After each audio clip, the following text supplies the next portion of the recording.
And here's a few words that I would use to describe Melissa. She's smart, she's hardworking, and she's dedicated. It's such a thrill for someone like me in my professional position to get to work with a faculty member who's not only so accomplished in their primary discipline, but then is so dedicated to the scholarship of teaching and learning. So, you know, while I don't miss the -20 pre-wind chill temperatures that I experienced at Carleton, I very much miss Melissa.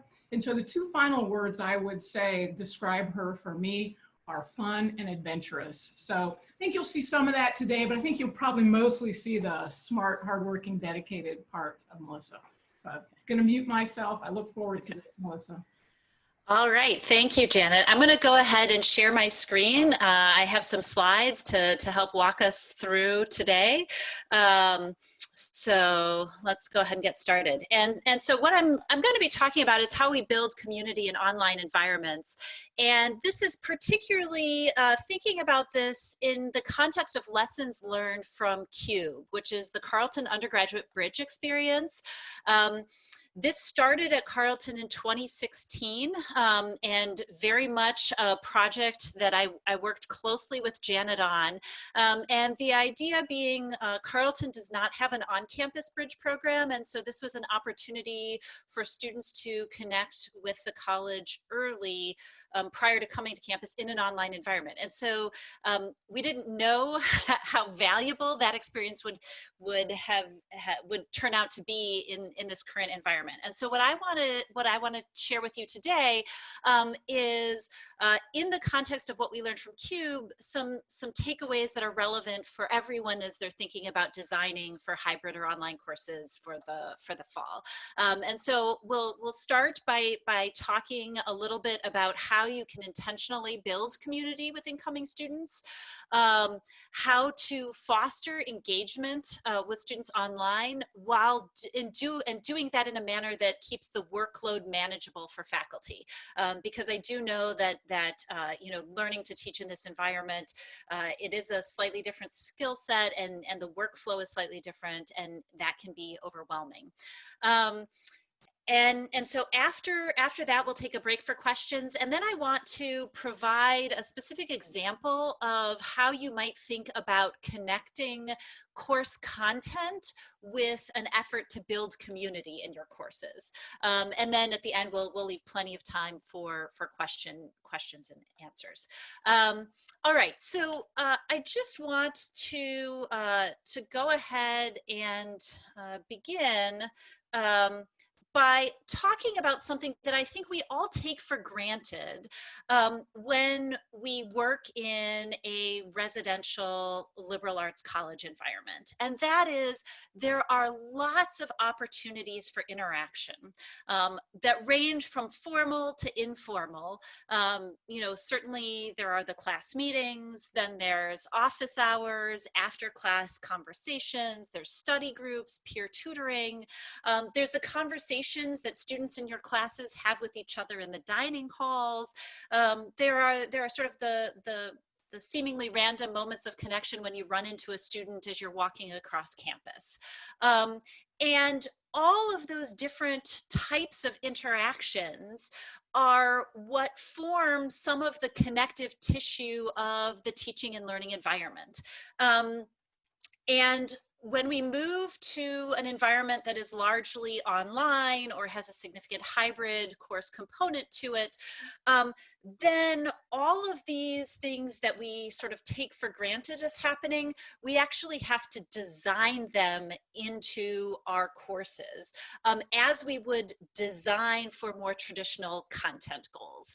And in particular, there's different types of connections and interactions that you have to think about. So you have to think about formal and informal, you have to think about synchronous and asynchronous, and you have to think about whole class and small group interactions.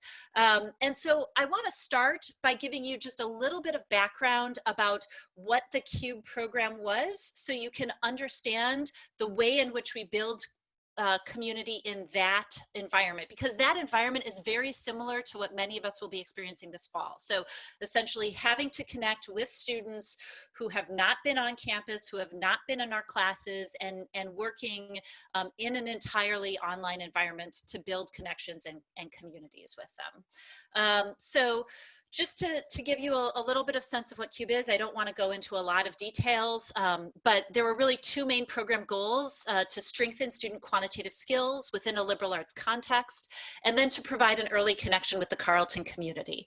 The program had a 6-week online portion that was credit bearing, and it was really important to us when we designed this program that even though this was an online course, that it created the high touch elements that still made it feel like Carleton. And then that summer program was followed by a fall term face-to-face course with credit when students arrived on campus. In this program, we had up to 24 students. We had 3 current students who served as coaches. And so if you have some kind of peer tutoring or prefect model in your current setup, those students might play some of the roles that the coaches played in the CUBE program, and then there was a faculty member who was the instructor. The key things to know about how we structured the online component of this course. The course was designed for primarily asynchronous environment engagement. We knew that students had lots of work responsibilities, lots of family responsibilities, and we couldn't expect them to show up all the time.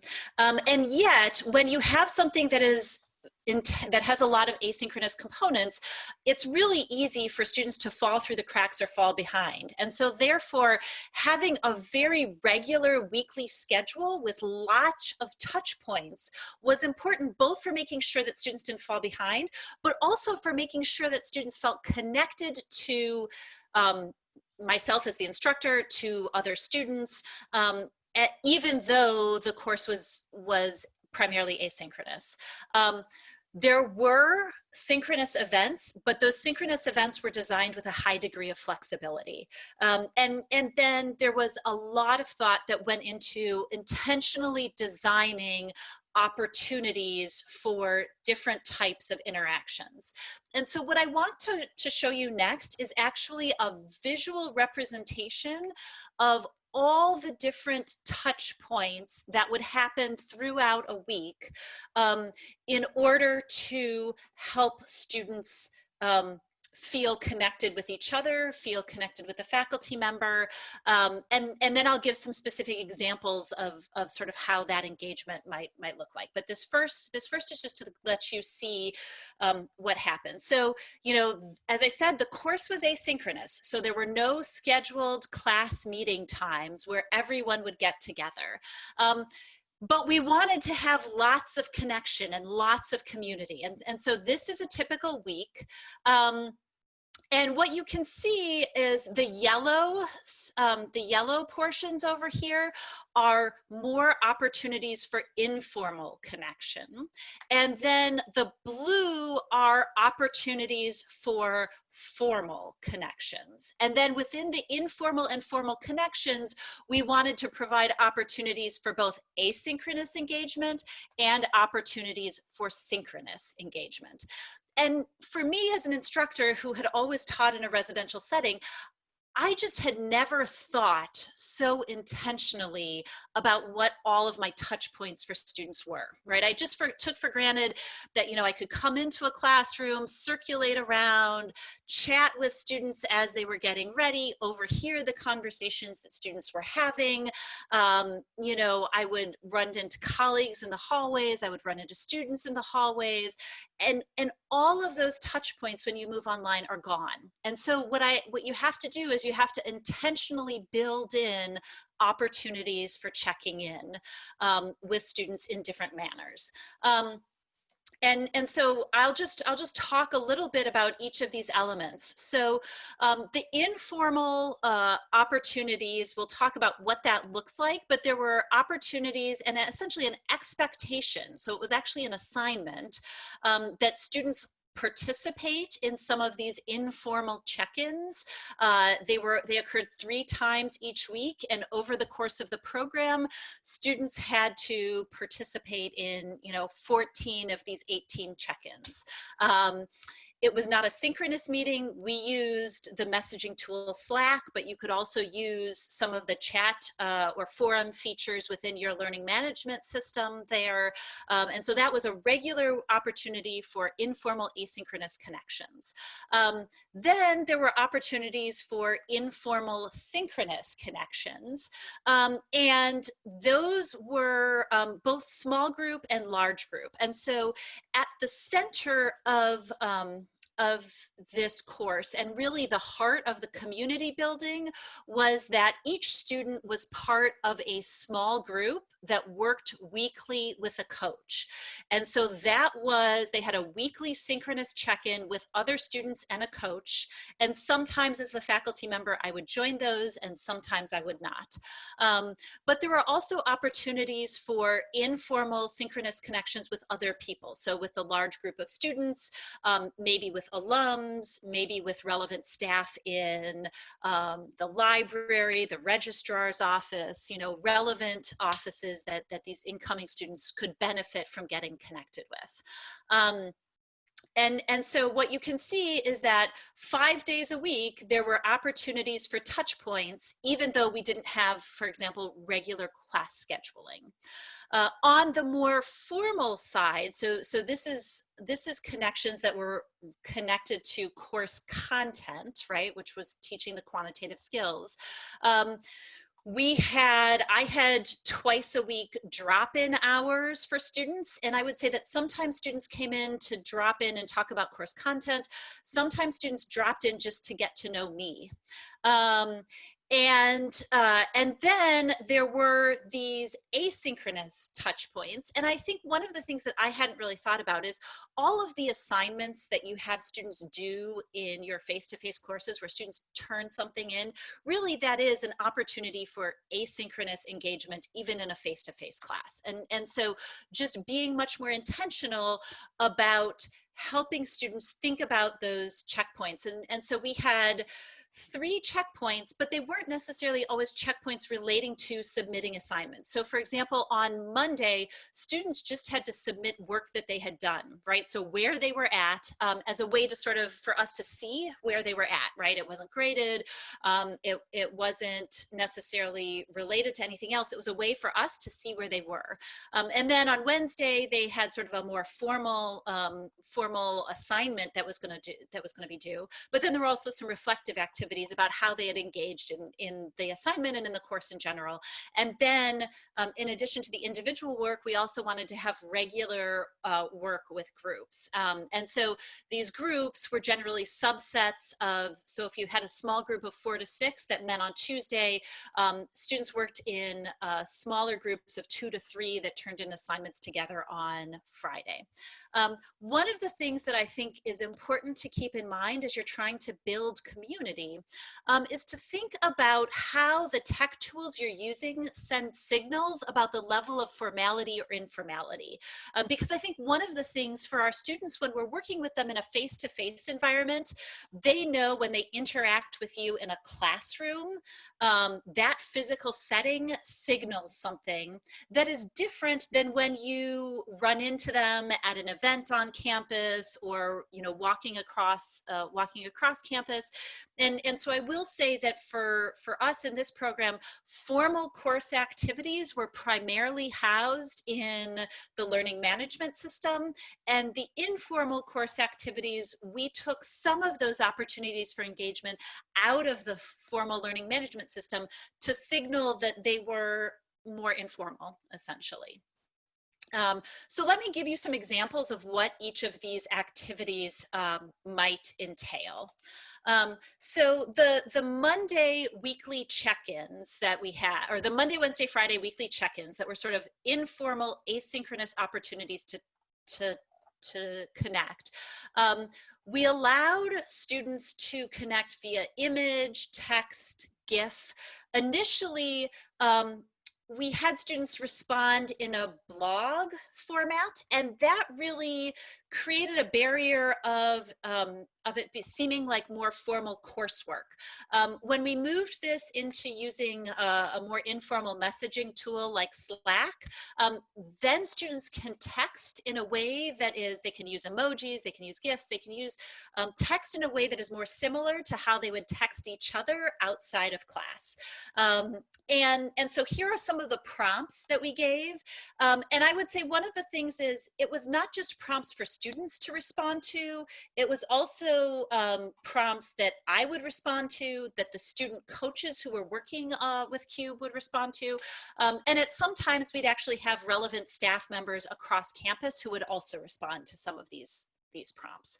And you can see that these prompts are not directly tied with course content, right? But they are tied with giving those people who are responding a better sense of who these people are, how things are going, and sort of creating that connection. And so you can see some of the prompts. I would say one of the things that was really beneficial was after we had given a couple of these prompts in the first week or two, we then asked students, what would you like to prompt or know about your fellow students? So basically create a weekly CUBE prompt, and then we would harvest those and send those out as the prompts in subsequent weeks. So it was a way for everyone to have input about what they would like to get to know about each other through this sort of informal mode of discourse. One of the things that I also used a lot was to think about video, and just every week to sort of capture what I would normally do at the start of a class period. I had a weekly Welcome to CUBE video that was just sort of me sitting there talking, and it was what's on my mind. It would give them a heads up about what was coming that week. It would review what had happened the previous week, but I would also use this video to sort of give shout outs to students who were doing, who were engaging in the class successfully. Or I could do collective challenges. So I might say, I was so happy that 40% of you stopped in at the drop-in hours last week. I want to see if this week we can double that and get 80% of you to stop in at my drop-in hours this week. And then the next weekly CUBE video, I would respond and say, you collectively did great. I was so glad to see that 80% of you stopped at my drop-in hours. And so it's a way to foster engagement by making it sort of the collective responsibility of everyone to participate.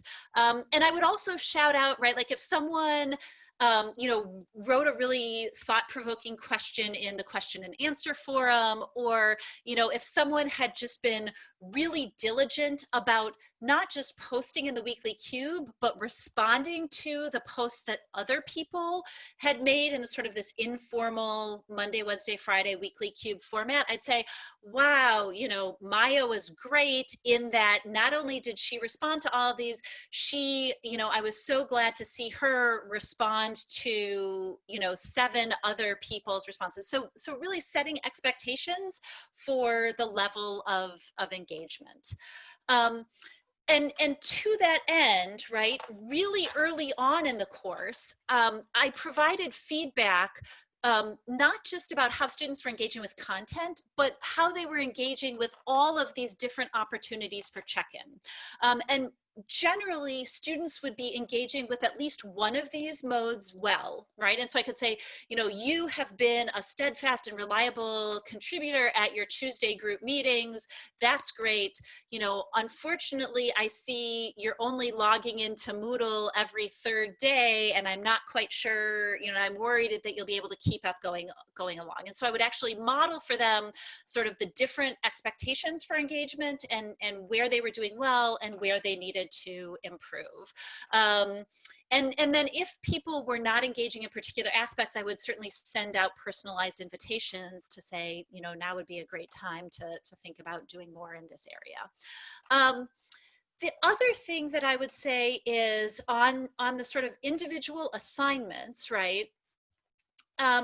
in addition to doing assignments, we also ask students to reflect on their sort of how the assignment went for them. So how confident are they understanding of the material?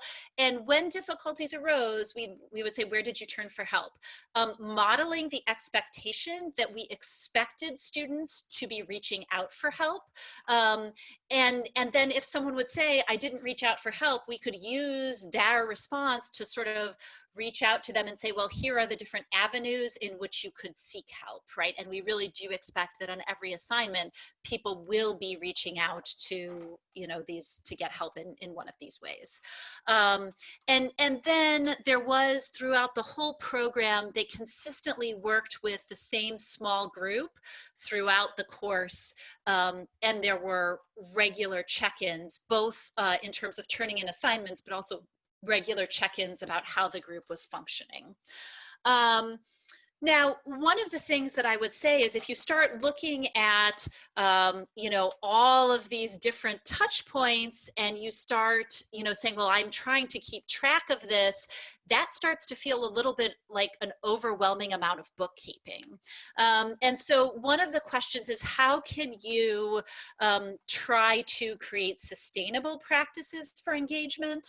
And one of the things that I would say is, if you set expectations extremely clearly and reinforce and provide feedback on engagement early, you can shape the student's behavior such that you don't have to sort of always be chasing after them. And so it does mean that that first week or two, you do have to sort of intensively reach out to people. But if you set up a good set of expectations for engagement and provide clear feedback early on, my experience has been that students really learn what the expectations are for engagement, and you don't have to then chase people, continually throughout the time of the course.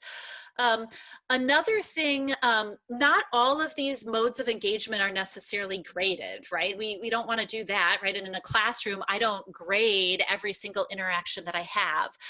And so one of the ways that you can, for example, encourage students to do particular activities is use controlled release of content in the learning management system.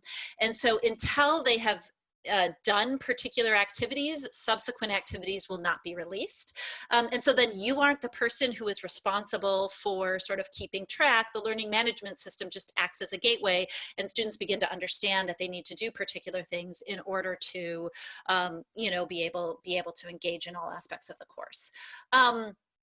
We also used gamification. So badges are one item that our learning management system has. There's also these items called stash items, where you can sort of find hidden treasures that you put in the LMS page and people can find them.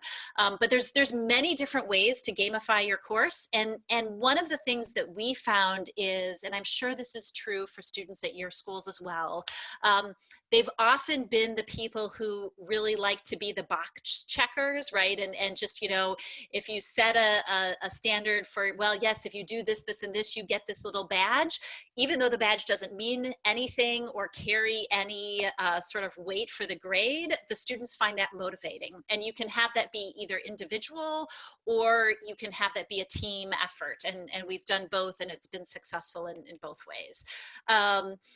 And then finally, as I said, I think encouraging expectations and setting expectations for collective goals for enhanced engagement is really helpful, because then it's not as if you are targeting particular students. It's really, you're setting expectations that this is a community and we are working together in this group to learn and to engage with each other. And so I'm not asking you individually to do this for me as the instructor. I'm asking all of us as members of this learning community in this class to do this in order so that we can learn from each other, learn about each other, and really connect around the learning and teaching that's going to be happening in this course. And so what I'd like to do now is I'd actually like to stop for a minute. We're about halfway through, and take some questions on this first part of things. And then what I'm going to do is I'm going to walk through and talk a little bit about how you might connect content with approaches to engagement and community building in an online course. But Janet, do you have some questions that have come up?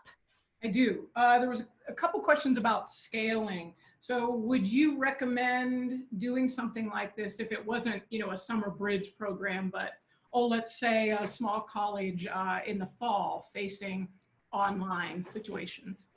So I think this is pretty scalable for anyone at the course level, right? I mean, I think, any course size up to, 70 to 100 people, right? I could see that you could do this. I think you would want to be very thoughtful about, as I said, some of these things with regards to what can your learning management system allow you to automate, such that you don't have to individually be counting up how many of the 100 people did this.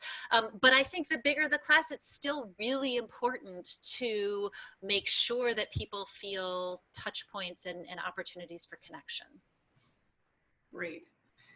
We had a couple other questions concerned with both student and faculty time. So for example, on average, how many hours did students report they were spending with both informal and formal check-ins? And then if you could summarize a little bit about also student coaching time and your time. Yeah, so I mean, the informal check-ins were designed to be really quick, right? So I showed you what some of the prompts are. What is your, hidden superpower, right? You could just dash off a response in a minute. And part of that was, our students, we had students engaging in this program who were working 40 hours a week, who had family responsibilities, and they had to be able to engage in a very finite amount of time. And I think similarly for some of the informal synchronous events, we set expectations that over the course of the program, students had to engage in some number out of, a total number of offerings. And so I think, once again, the idea being that there's flexible opportunities, but you don't have to check in every single week. But the schedule of how you would check in every week was the same. And so if this week you hadn't had a 45 minutes to an hour to spare, you might do the informal synchronous check-in, and if you didn't, you wouldn't. But being very clear about what were the priority expectations for every week, and then what were some things that were optional. I think similarly, students, worked quite intensively on, they had to watch the videos, there were assignments that were due on Wednesday and Friday that were related to the core content of the course. They spent quite a bit of time on those, but the reflections on sort of how confident did they feel, where did they seek help, those were designed to really just be quick check-ins. And indeed, that was the case. Our students for these courses, they were meeting, the student coaches were meeting with the students, a group of students once a week for an hour. And then generally they would field questions from students for, another hour or two later on. Now that doesn't have to do, there was grading and getting materials posted and all that kind of stuff. So my sense would be this program is sort of the equivalent of what I would normally spend on a regular course, right? The thing that was different is how my time was spent was different.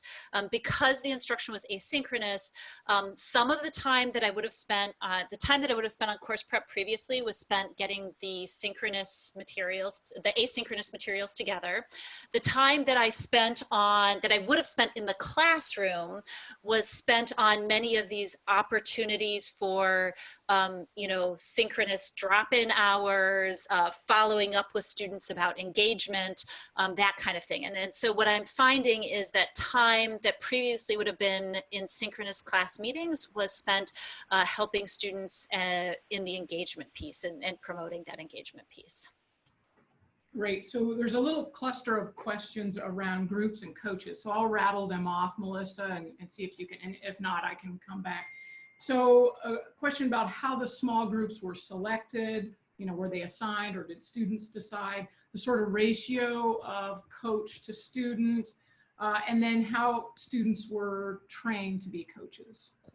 Yeah, so a couple of things there. One is none of these students knew each other prior to coming in. They were scattered across time zones. And because there were no scheduled class meeting times, there was no guarantee that students were available. And so they were assigned to coaching groups based on, we sent out a questionnaire with scheduling, and people who, had availability and time zones roughly in the same time were put in a group together. And so that was really, it was what was available in terms of scheduling. I could imagine that if this was a class where there was a scheduled synchronous meeting time where you knew people would be available, you could intentionally group people in groups in a different way. But that was not the case for this course. That was primarily asynchronous. The coaches, so generally there was one coach for a group of about 6 students, and then those 6 students would work in groups of 3, and 2 groups of 3 would work with one coach at one time. And sometimes they'd work as a group of 6, sometimes they'd break out and work in groups of 3. And the activity I'll be talking about next is the activity that they worked in groups of 3.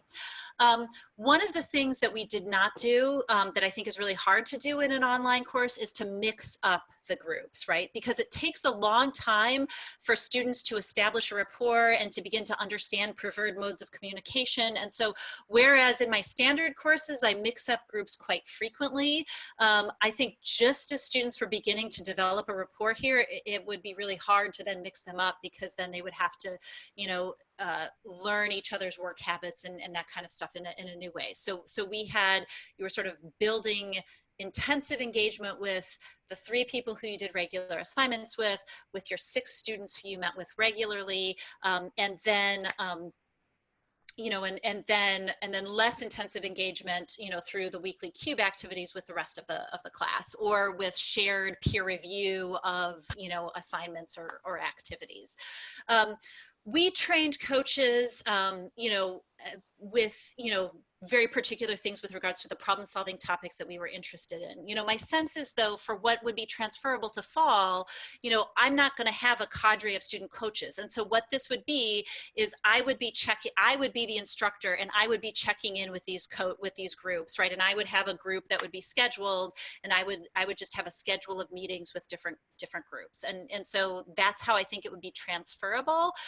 If you had a big course where you had some prefects or student assistants, then I could imagine that you might be able to delegate some of that out. But I think for anything less than about 36 or 40 in a standard course, if this wasn't an online bridge program, right, where we intentionally wanted students to get to know, older students, and I had other responsibilities in the summer, right? If this was part of my regular teaching during the year, I think I would be having those meetings with the groups. I think just 2 more questions and we can move on, but I just want to say to the Pomona folks in particular, lots of questions about Slack and whether Sakai lets us do some of the gamification. And so maybe I can field those offline quickly. Yes, we can do controlled release with Sakai. We will have Slack for faculty, not just staff. And you should make an appointment with me and we'll talk about gamification. So the 2 other questions, Melissa, just maybe a little more reassurance that that this isn't going to eat you alive. In other words, if not used sparingly, the amount of follow-up and check-ins sounds like they would consume more than you typically would do. So one more reassurance on that. One more question. We'll move on. Yeah, and so I will say, and one of the things that I will say is you have to develop a strategy for communication, feedback, and engagement, and then stick to it. And I will say that the first summer that I taught CUBE, I did not understand that, right? And so I would say we are going to use a Q&A forum for people to post questions, and then I can respond to them, or students can respond to each other about those questions. But I would let people sometimes slide and ask me a question in my email inbox. And then it did become overwhelming because I had some people who were using the forums, I had some people who were emailing me, and it was a mess, right? And then year 2, if someone emailed me, I said, great idea, put it in the forum. And I just did that again and again in week 1. And then by week 2, people were using the forum, right? Similarly, you know, the first year I didn't jump out ahead. And so I just kept sort of saying, oh yeah, remember to do this, remember to do that, right? Whereas in years 2, 3, and 4, when I did this, like my week 2 report on engagement, I said, you know, you've only done X out of Y that you're supposed to, you know, as this is, you are not on track. You need to do this, right? And just being very direct.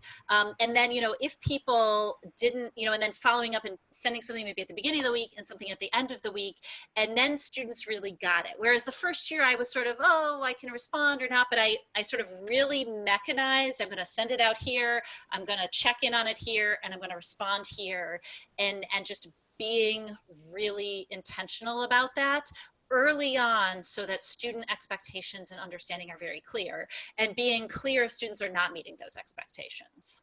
So, so I will say that you have to be pretty intentional, and you can't let things slide, right? Like you can't just sort of say, oh, well, maybe they're okay or maybe they're not. No, you know, send in the check-in, direct them to do this.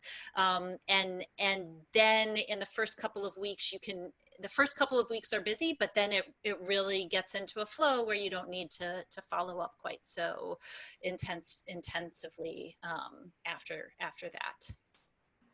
Great. One more, and then I think we can move on. So there's a question about whether there was ever a conflict based on, for example, the weekly cube, and if so, how was it addressed? So for example, maybe someone used a hashtag that was inappropriate, targeting a group, etc.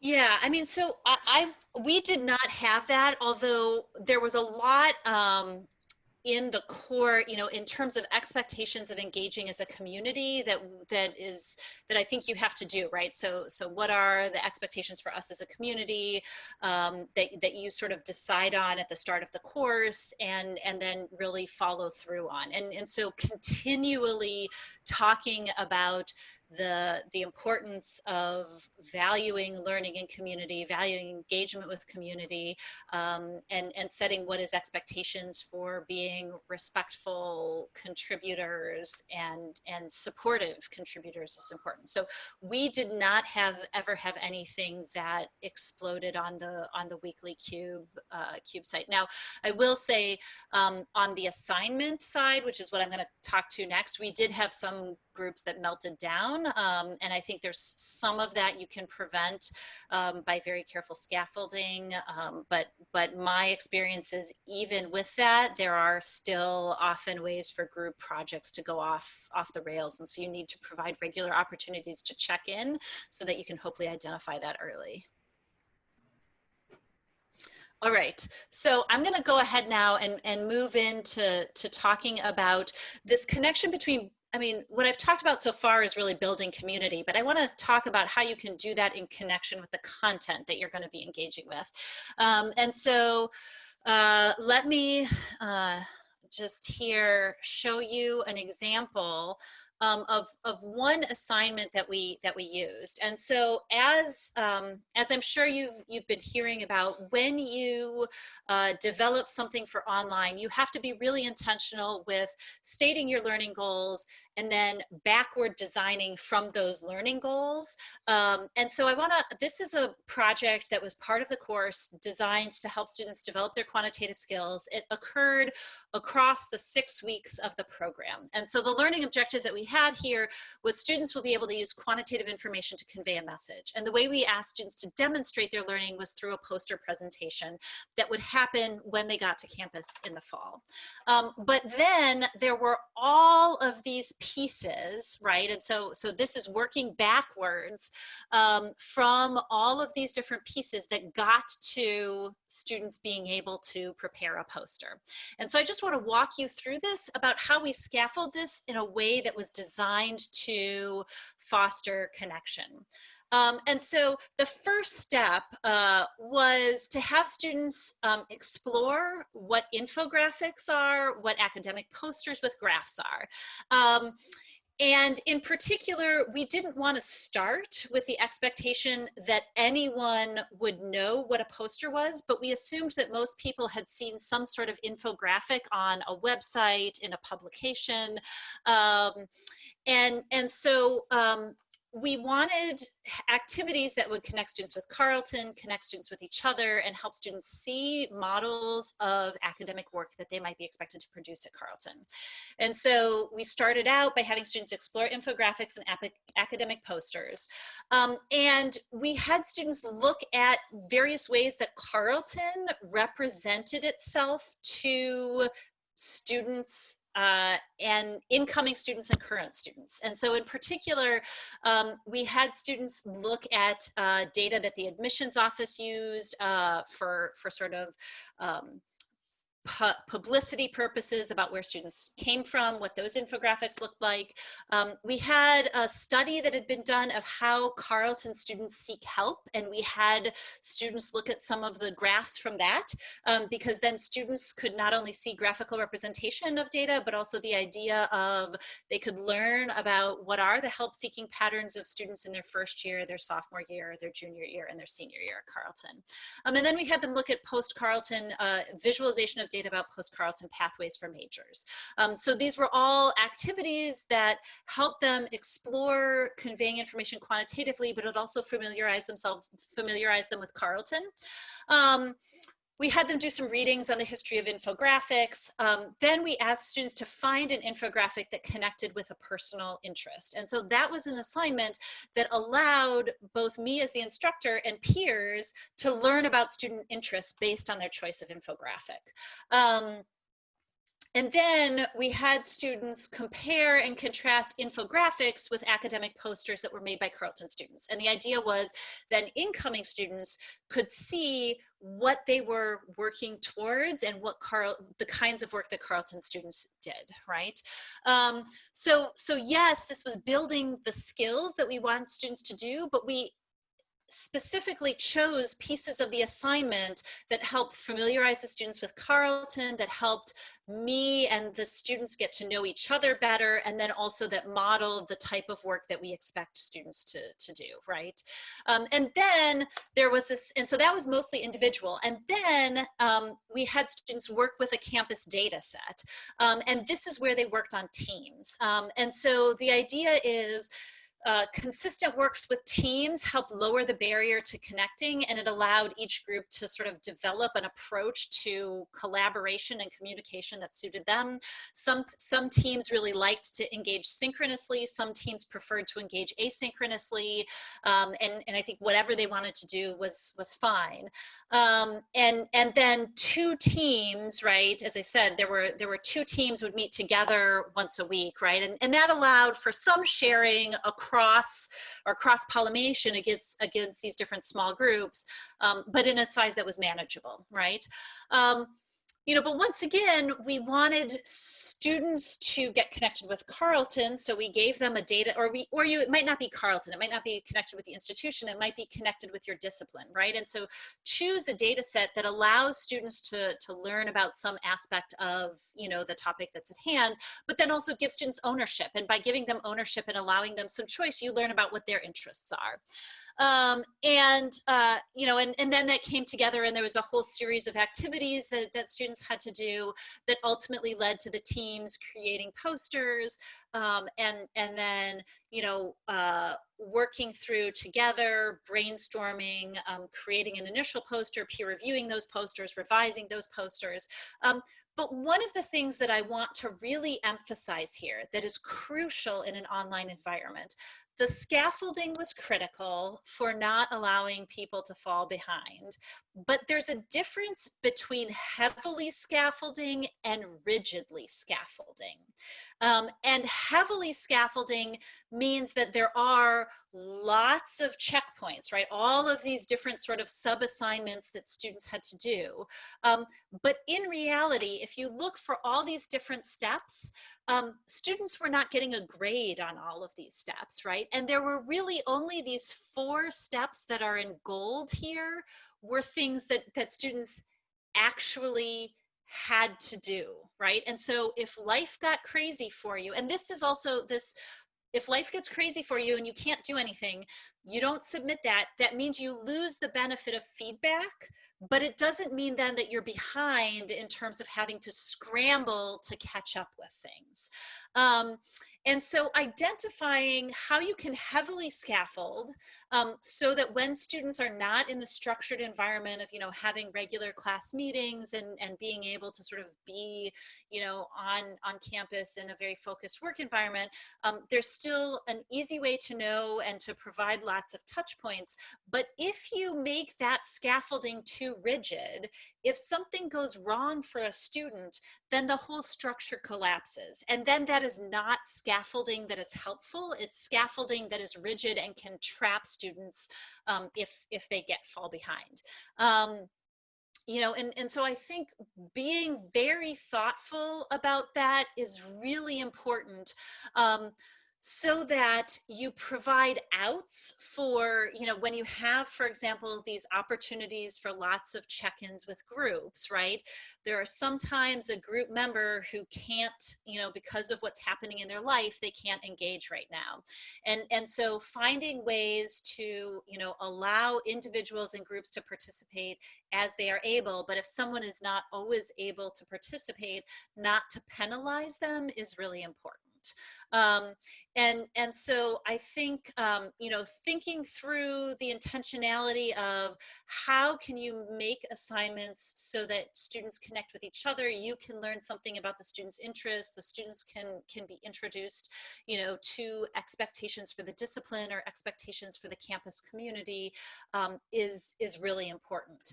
And so what I would say that is, in addition to designing these assignments for connection, right? The other thing, and designing these assignments so there's flexibility, right?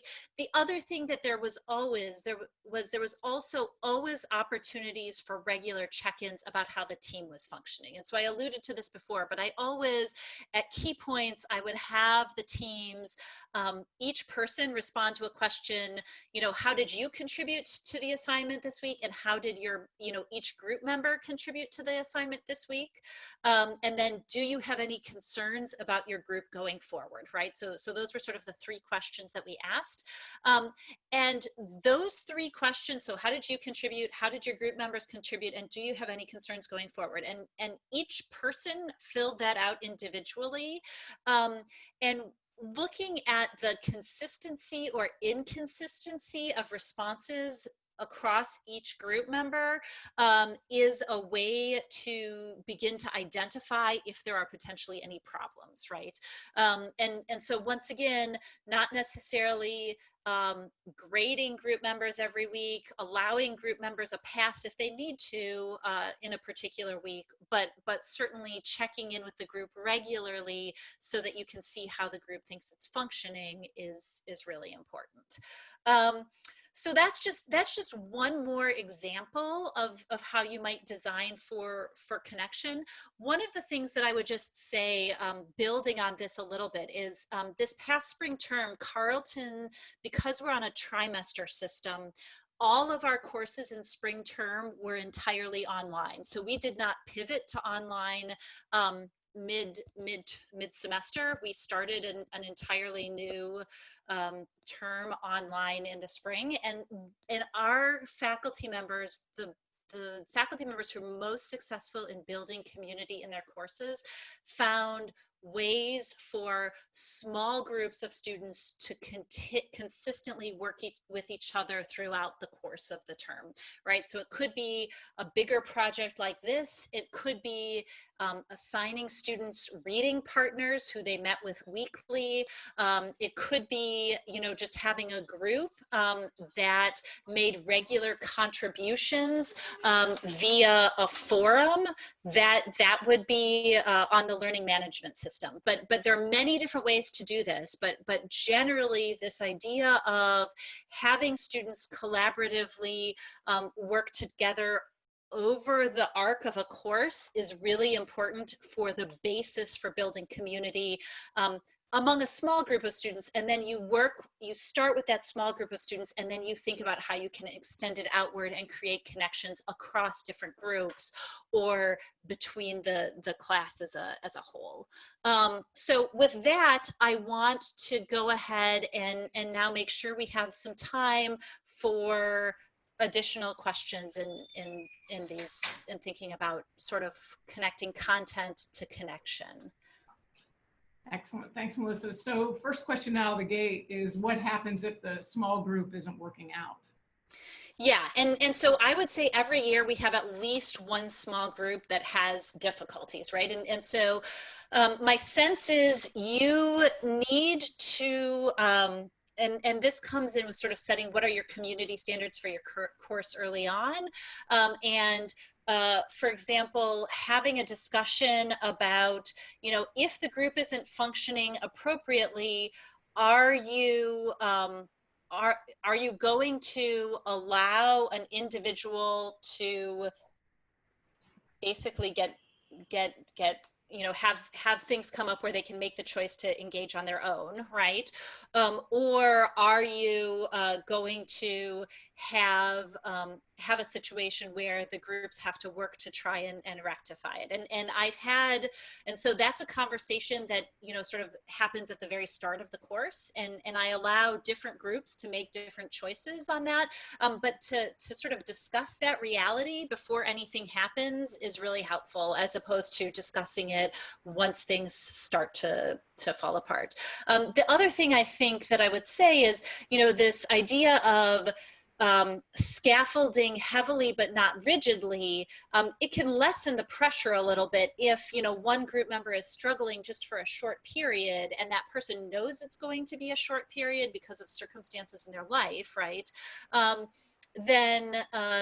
Then you can sort of have a discussion there. So I ask all groups very early on to have discussions about preferred mode of communication, you know, what's worked well for them in group work in the past, what hasn't. If things come up, you know, are they going to try to solve them themselves? Would they get in a situation where they would prefer to be able to separate out, and have each group have those conversations with each other and report on those conversations to me. And so I don't have a one size fits all, but I do scaffold that conversation within the groups. Great. So two questions that are similar in terms of looking at fall. One is, CUBE is for new students. What would the main elements be that you would adapt for upper division students? And then another, looking for reassurance that how would you modify this if students are taking multiple courses online at once, which you sort of answered earlier. Yeah, I mean, so a couple of things that I would say, as you're modifying this for upper division students, right? Every place where I say I'm introducing, you know, students to Carleton or to Carleton traditions or Carleton expectations or whatever, right? I would say I am introducing students to disciplinary conventions, right? And so whereas what I might have in CUBE is I have the student coaches modeling things, you know, and this is one of the benefits of being online, you know, in introducing students to disciplinary conventions, I might actually get alums who are out in the field who are, you know, practitioners to come in and share their experiences, right? And one of the things we talked about, we had a faculty member at Carleton this spring who had alums in the discipline talk about how they use online communication and collaboration in their professional lives, and they had that conversation really early on in the course, and then they use that to help students think about how they might use the online term and think about it as professional skill building for future online collaboration that they might have to engage in, right? So I think you can think about everything that is an introduction to Carleton, you could think about it as an introduction to disciplinary conventions or introduction to professional expectations in some way. My sense with regards to how this would be different if students were taking multiple courses, I think the thing you need to remember is we did have students who were working 40, 50 hours a week while they were engaging in CUBE. We had people who had heavy family responsibilities. So Cube was definitely not the only thing that students were doing when they were doing this. And so I don't know that I would modify this so much if I knew that students were taking lots of other courses, right? I think the key is to build in structure, this balance between structure and flexibility, right? And so anytime you say, you know, you must do all of this on this exact schedule, that is not going to be compatible with how life happens in a pandemic era. That's not going to be compatible with having competing deadlines. So as much as you can, for example, say you must complete X out of Y of these, or, you know, I will give you feedback on everything you submit, but the only things that will contribute to the grade will be these subset of activities or whatever, is really helpful. You know, and my sense is if you have enough of those along the way, right? So there are some people who, when you say, well, okay, you'll get feedback, but you don't have to turn it in, right? There's some students who take that as I'm not going to turn it in, but then when they turn in the first thing that's sort of required, right, the quality of that is low. And so then it's a sort of point where you can go back and say, okay, you didn't do as well as you wanted, but part of the reason why you didn't is you didn't take these opportunities for feedback along the way, right? And so providing that as a learning opportunity is important. I think we have time for one more, and I'll see if I can represent it. So which of the things that you've talked about would you move forward if you were teaching a class of 10 to 12 students that is already going, you know, you think they know each other and they're pretty solid? I mean, what would you do for that kind of online course? Yeah, so if students already know each other, right, I think one of the things that I think is still important is providing some informal channel for communication, both among students and between you and students, right? I think it's really, that rapport is just not the same if all of your interactions are sort of the formal, all-around course content. And so thinking about what that might be, I think is important.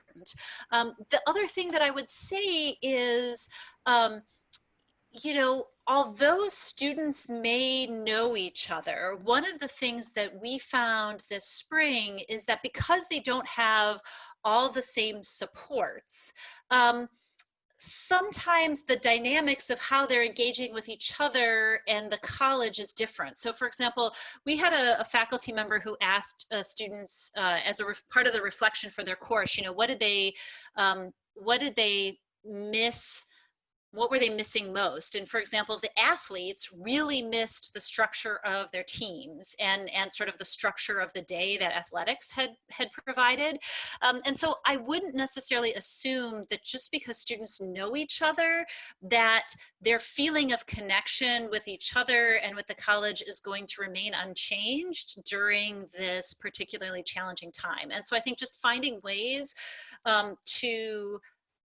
for students to be able to acknowledge where they're having difficulty, and finding maybe different ways to connect than perhaps they traditionally have is important, because of the changing circumstances. You probably don't have to be quite as intentional in saying, I'm going to require you to do this. I think it could be a lot more flexibility, right? But I still think designing intentionally for interaction, you know, both synchronous, asynchronous, whole class, small group is still important.